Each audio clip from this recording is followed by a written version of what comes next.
اگر کسی کو وطر میں دعائے قنوت نہ آتی ہو تو وہ کیا کرے؟ پہلا سوال یہ پیدا ہوتا ہے کہ کیوں نہیں آتی؟ بعض پوچھتے ہیں میں نماز جنازہ کی دعا نہیں آتی کیا کریں؟ کیوں نہیں آتی؟ کیوں نہیں سیکھتے آپ؟ اگر میں ابھی اعلان کر دوں یا ہماری گورنمنٹ اعلان کر دے کہ جو دعائے قنوت یاد کرے گا اسے 1,00,000 روپے ملیں گے، سناؤ اور 1,00,000 کا چیک لے جاؤ یا کیش 1,00,000 روپے لے کر جاؤ۔ اسی طرح جس کو جنازے کی دعا نہیں آتی یا نماز جنازہ نہیں آتی، ہم اس کو 1,00,000 روپے دیں گے، یاد کر کے ہمیں سنائے اور صحیح ادا کر کے دکھائے، 1,00,000 ملے گا۔ اب مجھے آپ دیانتداری سے بتائیے کتنا منٹ لگیں گے اس کو سیکھنے میں؟ اب تو 5 منٹ میں سیکھ کر بولیں گے فوراً وہ چھلانگے لگاتے ہوئے جائیں گے لائیے جی 1,00,000۔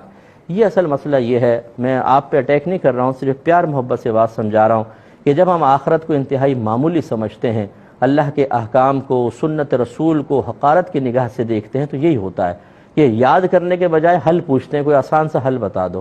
دنیا کے معاملے میں اگر فائدہ ہوتا ہے کبھی بھی یہ نہیں کہتے کہ اس کو چھوڑو یہ دوسرا حاصل کر لے، مجھے کوئی دوسرا حل بتاؤ۔ اس لیے میں آپ سے سب سے پہلے تو اولاً گزارش کروں گا فوراً سے پیشتر یاد کریں تاکہ نبی کریم صلی اللہ علیہ وسلم کی سنت کی ادائیگی کا موقع ملے۔